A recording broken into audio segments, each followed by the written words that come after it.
किसी गांव में एक गरीब विधवा माँ रहती थी जिसका नाम सुमित्रा था। उसकी दो बेटियां थी, राधा और मीना। सुमित्रा के पास कोई जमीन जायदाद नहीं थी, केवल मेहनत मजदूरी से अपना और अपनी बेटियों का पेट पालती थी।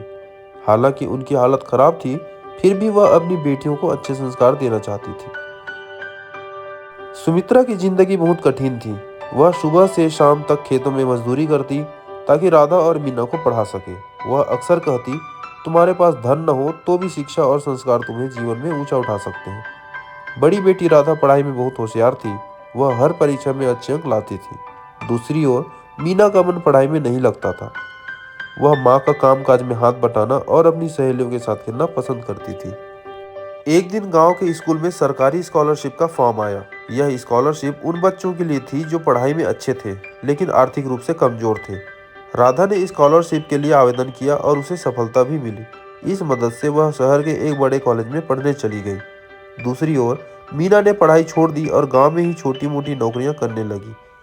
उसकी माँ ने उसे कई बार समझाया, लेकिन मीना ने कहा, माँ, मैं पढ़ाई में अच्छी नहीं हूँ। मुझे किसी काम में ही खुशी मिलती है। शहर में राधा ने जी तोड़ मेहनत की। वह कॉलेज की टॉप स्टूडेंट बनी और उसे एक मल्टीनेशनल कंपनी में नौकरी मिल गई। कुछ सालों में उसकी जिंदगी बदल गई। अब वह बड़े शहर में रहती थी, ऊंचे ओहदे पर काम करती थी और उसके पास अपना फ्लैट और कार थी। मीना ने भी गांव में हार नहीं मानी। उसने गांव में सिलाई और कढ़ाई का काम शुरू किया। शुरू में उसे मुश्किलें आईं, लेकिन धीरे धीरे उसकी मेहनत रंग लाई।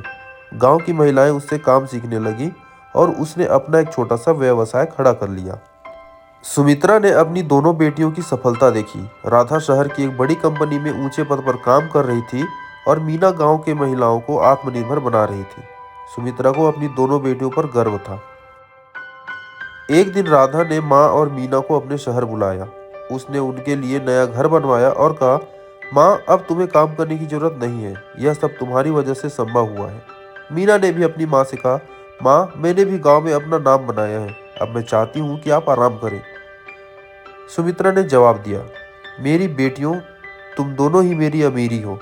तुम्हारी मेहनत और सफलता ने मुझे दुनिया की सबसे अमीर माँ बना दिया है। इस तरह गरीब सुमित्रा की बेटियां अपनी मेहनत और लगन से न केवल खुद को बल्कि अपनी माँ को भी एक नई पहचान और खुशी भरा जीवन दे सकी।